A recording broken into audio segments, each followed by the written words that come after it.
to my channel. My name is Primrose. I am a 28-year-old PhD student at the University of Cape Town, and my channel is dedicated to discussing issues about academics, career and adulting. Today, of course, I'm going to be talking about academics. I'm done with my PhD! Finished. A good PhD is a finished PhD. So allow me. Join me in this moment of madness. And I love this fan. Yo, the heat, let me tell you, the heat. The heat is all I feel. This episode is going to be about my PhD journey. And please, take note that this is expert advice because I came, I saw, I conquered. I am done with my PhD thesis. It is submitted and it's gone for external examination. I'm so proud of myself, but I'm not done. These people are gonna examine my thesis and they have to decide whether I have passed or failed, and they're going to recommend whether I should do minor corrections, a lot of corrections, or no corrections at all, which is my biggest hope. And some of them might just decide that this is a non-thesis. So, despite all this happiness, the jolly mood, we must also be realistic and remember that it is not yet time to call me Dr. PZJ Bima. However, as we enjoy this moment, as I still introduce myself as Primrose, let us talk to you about how to go through the PhD journey. Today I brought all the women in me. That's why I'm talking about myself as a plural form, you know? All the women in me that have gone through this journey, all the women in me that soldiered on through thick and thin, through storms, through the heat, through the PhD is hard, but PhD is doable. Okay, before you stop watching because I'm ranting, let us get to the business of the day. Enjoy! So let me start off by defining what a PhD. You know, PhD stands for Doctor of Philosophy. Philosophers are people who are known to be thinkers, thought leaders, and a PhD degree, you know, is defined as the highest degree you can earn in most fields. However, my favorite definition is the highest possible. Did you hear that? The highest possible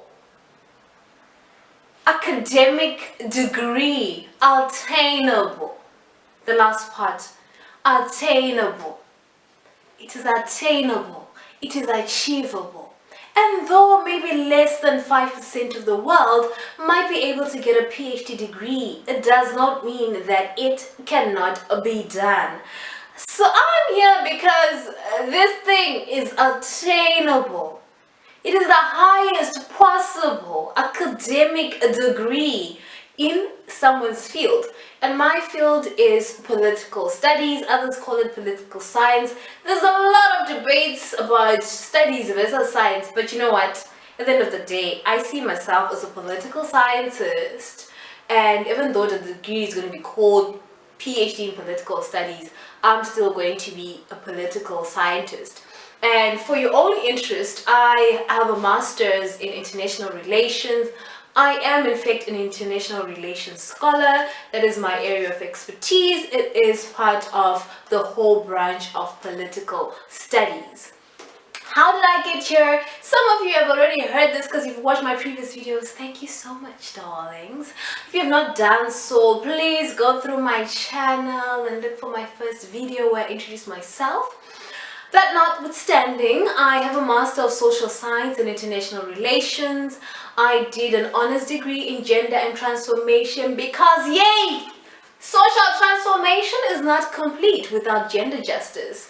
And for my undergraduate, for my Bachelor of Social Science, I took majors in international relations, public administration, and of course, gender studies. Because I believe that the essence of my being, regardless of the field in which I specialize in, I need to make sure that I'm also pushing forward the gender agenda.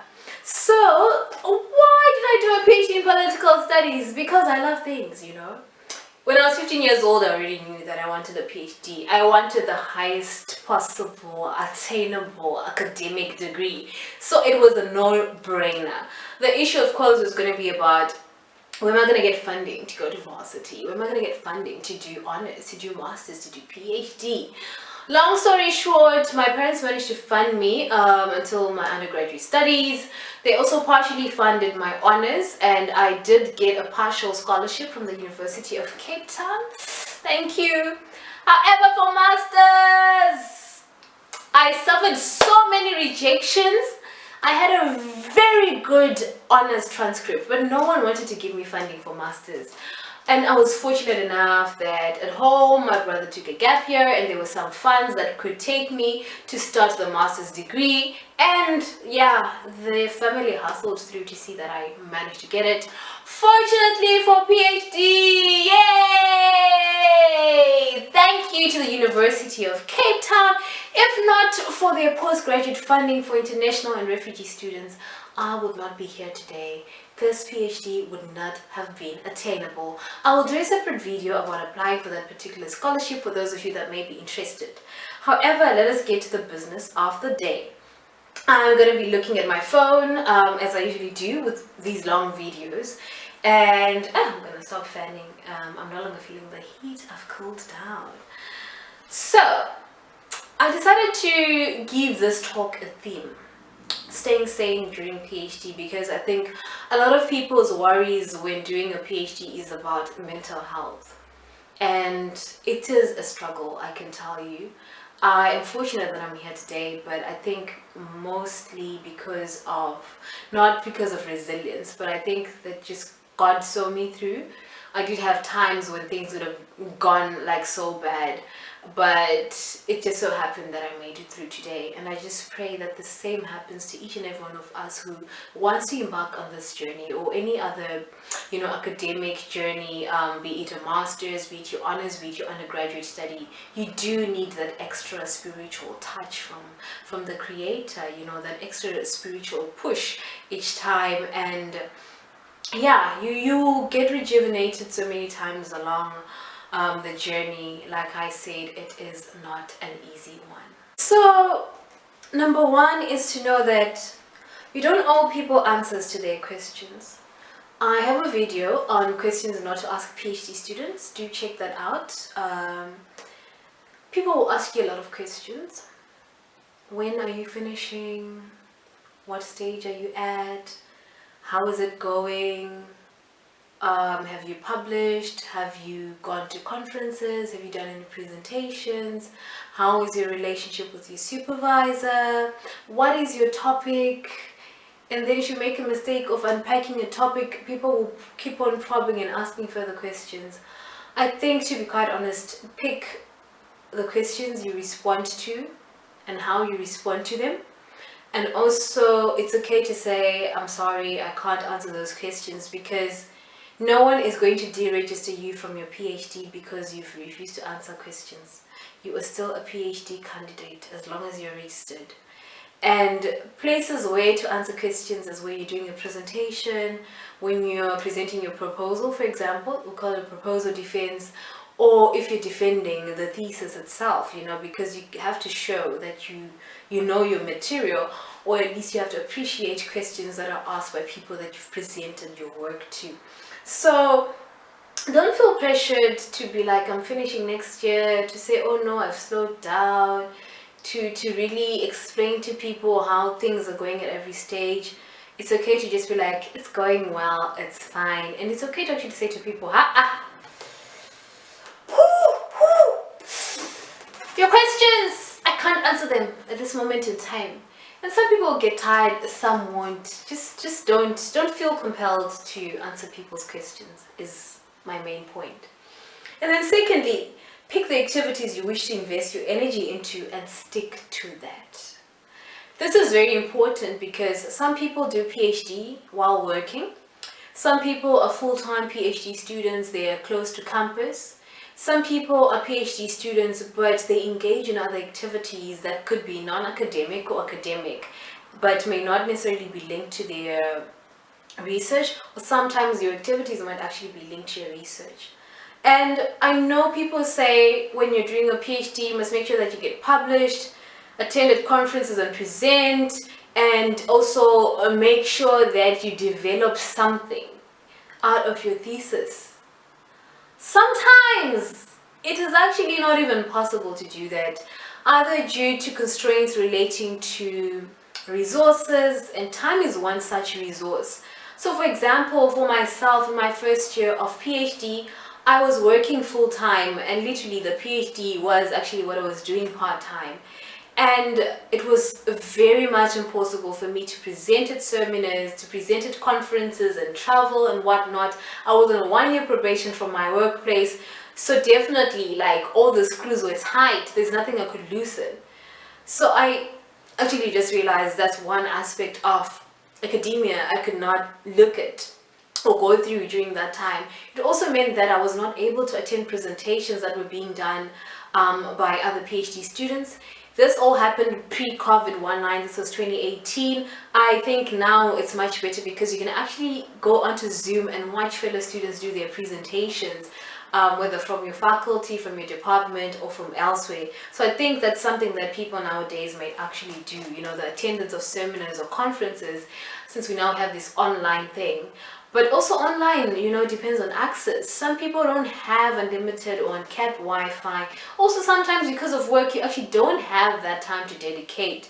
But if it's so possible to actually, you know, download those presentations or proceedings, then so be it, do that and attend to it. People say that during your PhD, you're supposed to publish, otherwise you perish.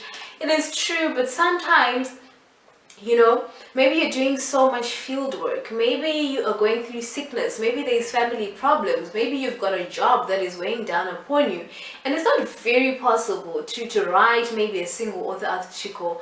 Find peers in your field, talk to your supervisor, speak about co-authoring articles. And I personally believe that co-authoring is very helpful because then you are sharing the workload, and it is a form of collaboration. You also learn from others. And as much as, you know, some people say that if you graduate without having published, then you're not really an academic, I feel like you shouldn't shoot yourself for completing your PhD without having done so. However, it means that you have to make sure that now when you submitted your thesis, you are writing like a writing machine, and that you get published. The advantage with writing and submitting for publication whilst you're still doing your PhD studies or doing your master's is that you can actually be in a space to get rejections or get you know, corrections fixed, and then submit, and then it gets acknowledged, accepted, and then published. But now cruising through PhD with no experience of rejections, with no experience of getting corrections or from editors or from peers within your field or from thought leaders in your field of study, means that you lack experience of having peer-reviewed work. And the only thing you've ever had reviewed by fellow academics is perhaps your master's, if it's the case that you're already doing your PhD. So I think you should actually aim, you know, for just writing one piece, like I said, just to see how it feels to get peer-reviewed work. And this is not peers as in just like students. This is peers as in academic peers and experts in the field of study. So I think with this one, you know, as much as I'm saying that don't worry about not doing it, I think you should. That's actually one thing that I sharpened. I think I've had like 3 published articles, if not more. And I also have a book chapter that has already been published, and also a book chapter that has been accepted. So I put a lot of energy into that, as opposed to attending conferences, foreign travel, which I didn't have funding for in the first place, and seminars. However, in my second year of study, when I quit my full-time job to come back to campus, I made sure that I was on point, attending seminars, participating in seminars, and eventually, at least before the pandemic led to, you know, a complete lockdown and shutdown of campuses, I was able to also present and get feedback at a seminar. So that's also something you should try to do. However, if you don't manage to publish, try to present. You don't manage to present, try to publish. Sometimes it goes hand in hand, because people actually present stuff that they've written or present abstracts, and then after feedback they then go and then start writing their papers. So try and strike a balance if time allows. If not, write only or present only, whichever suits you best. And no one ever told me this. Have a sanity plan. A sanity plan. Okay, so when I got into a PhD, I knew that PhD was hard. However, I finished a master's in 1 year. This was a master's with I think I did 6 courses and my 25,000 word dissertation. All within a period of less than 12 months actually. So I had that super academic spirit in me, but I needed a game plan, because during masters I suffered a lot. There were times when I just wanted to give up and go home. There were times when I felt like it wasn't worthy, I wasn't worthy rather to be in this space. But I think I soldiered on because I reminded myself that I've always wanted this, and I had a very encouraging supervisor, which I hope that many of you will get, and so I managed to soldier on that way.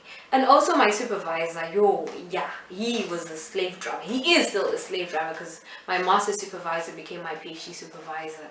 So you need something that keeps keeping you motivated to finish, because like I said in the beginning, the best thing about PhD is that you just need to finish. Otherwise, you just soldiering on, staying in the trenches for the longest time, it doesn't really help. And I think it actually increases your stress. And I think having a sanity plan, you should keep on revising it. So in my first year, my plan was I was obliged to do my proposal, which would then be presented, and then once accepted, I would be like a confirmed PhD candidate. So my first year was basically refining my research questions, my research topic, narrowing my focus, doing readings that related to the different elements of my topic. And I realized then that I needed to make notes. And as much as it was overwhelming, I needed to make notes from readings.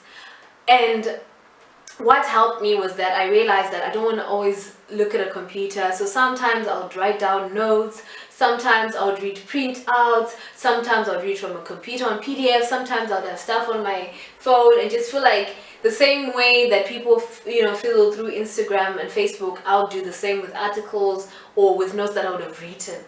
And that helped me because it kept me in this academic mode, and I was always sane and reassured, because whenever I needed academic information, it was there.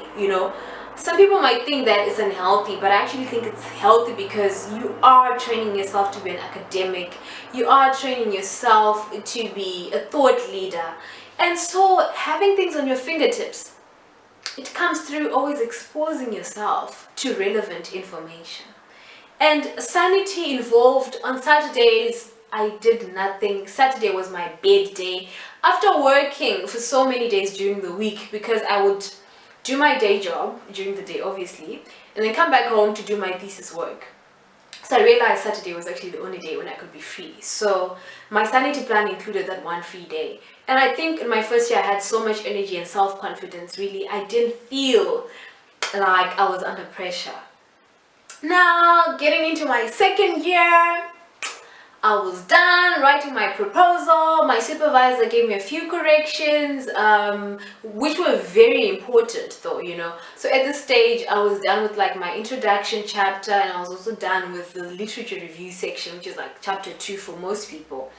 And so I went into my presentation, I did the presentation, I got feedback from a panel, wrote down notes, also recorded, responded to questions as they came, and I didn't think about myself as a failure, because the way in which things went was in such a manner that I felt like people were cultivating, the academic in me. Actually, they were putting fertilizer into this thing that I was trying to grow. And so that helped, with my sanity. And also sanity includes listening to negative feedback and not internalizing it as an attack on the person, but rather as points of correction and rather as issues that need to be clarified. So that also, it wasn't explicitly on my plan, because like I said, I was full of confidence. Like for me, this was just a procedure. So I think part of the sanity plan was overconfidence, but for some of you that may not be the case. But also it can be part of your sanity plan to always go in to say, no matter what anyone says, I'm going to be prepared to take in this feedback. And no matter how harsh certain criticism seems, I'm not going to internalize it as an attack on the person. Even if people use words like you, don't take it as an attack on the person. It's their own problem. When you're already smart and well, you know your topic, this is your project. So whatever they use to attack you, or you perceive it as an attack, just don't put it to heart and like go for months crying and wallowing in your bed. I mean, even if I think your proposal doesn't get approved, they tell you that you're getting time to go back to your supervisor and work to refine that proposal. Fortunately for me, my proposal was approved, of course, soon after the presentation, because I'm just that awesome. Okay, I'm not blowing my own horn, but yes. And also part of the sanity plan included, just giving myself breaks. There are months when I just couldn't. So I would be like, this month I'm taking a break when I feel like there's writer's block. However, it didn't mean that I didn't touch my work. It just meant I'm not touching my work for a particular purpose. I just, read through my stuff, read through content that relates to my topic, talk to people that are experts in the field about, issues around election conflicts, about the dispute resolutions that had taken place in the region, and also just information on diplomacy and how, diplomats engage on particular matters, especially relating to interstate conflicts. So I just made sure that as a human, I never detached myself from my topic, because it is my PhD and I am my PhD, I believe so. So part of the sanity plan also included that. And I think when you need help, seek help. That's where I made a mistake. So where did I go wrong? So when you're a PhD student, maybe you come from a family where people have never done PhDs, maybe people have done PhDs, maybe you come up from a family that has perfectionists but you're not one, maybe you come from a family where people are just, inconsiderate, or they don't even care that you're doing a PhD, they don't understand this thing. So sometimes when you're sad, people don't understand, like, why are you sad? You're doing a PhD, you have a master's, you have a bachelor's and an honors. Why are you sad? So because people view PhD students that way, I often struggled to speak to my peers that I was stressed. I often struggled to express to my parents that I was depressed, because I think for them it was like, Sissy, just do your research. Just do your research. And sometimes people who know you well and know you as a workhorse are just like, she's giving excuses. If you tell your supervisor that you're struggling, especially my supervisor already said he loves making people work, so he'd just be like, work, just right, keeping on. And I think I didn't think so much about seeking the assistance of, like, psychologists from the university and whatnot. And by the time I sought that advice, literally, like, it was the time when I was like a month away from finishing and submitting. And I think it's because I was now scared, because I didn't feel like my work was proper, and I didn't know who to approach for assistance, because I needed someone to at least read my content before I proceeded to, give it to my supervisor, who's an academic, of course. And so I was under pressure. I was like, maybe the university can help me. And I didn't have money for an editor. I still don't have money for like the official editor who edited my work before I eventually submitted as a library copy after all revisions had been done. So, and I didn't have anyone else to talk to about my topic, Sometimes you have friends that are also doing PhD or postgraduate studies, but they're at different levels and they have their own stress. They have boyfriends to cry to. They have, I don't know, other forms of support that I don't have. So it was tricky. But I think how I should have approached it was whenever I think I should have sought encouragement from a spiritual leader. I think I should have sought encouragement by being part of a PhD group of students, which I couldn't look for, because of just the nature of my study. Like when I started, I was working in another country and my peers were in South Africa, I was in Zimbabwe. When I eventually came to South Africa, I didn't take time to try and meet up with some of them, talk about our topics and whatnot. When we met, it was just a high situation. And then I only joined PhD support, writing support groups also towards the end of my thesis, like 2 months before. I didn't know there were these, writing sessions where you log in and then you're taking breaks at the same time. You discuss what you're doing research on, even though you're from different fields of study. I did all those things late, but it's fine. So I think that also should come in as part of your sanity plan, because it keeps, I think for me, sanity means that you are avoiding things like writer's block, being stuck, or being depressed by your work with no way or no one to turn to. And then the golden rule: nurture an excellent, I don't know if it's called an excellent relationship, but rather nurture a great relationship with your supervisor by, first of all, you need to learn their character. And I really can't give person-to-person advice on this because, this is my video. But what I did was I realized that my supervisor likes people who work hard, people who are self-starters, and I think he had identified that in me. And so whenever I went to him with questions, I needed to go there with at least a background of Prof, this is what I planned, this is what I know, what are your thoughts on this, whatnot. That's even better than just, going to your supervisor and being like, I'm stuck. You are stuck, but wait, what are the questions you're battling with? What have you written down, So I think being a self-starter, giving them information, having them read through it or, speak to them about it. Most academics are swamped with emails and they are unlikely to read stuff. So I think if you've got the opportunity to get them on call or get to their office and have that face-to-face, do that. That's even better, and I think it helps you to remember. Also, my supervisor was kind enough. I'll tell him, Prof, when you start speaking, I'm going to record you because I'm going to need to remember this, because I can't really take down notes and listen to you at the same time, and that went well. If they don't want to be recorded, it's fine. You can always jot down notes and find a way of just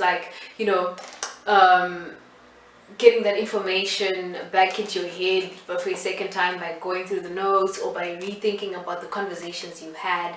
And also ask them what they prefer. Do you prefer email? Do you prefer me to send you chapter by chapter?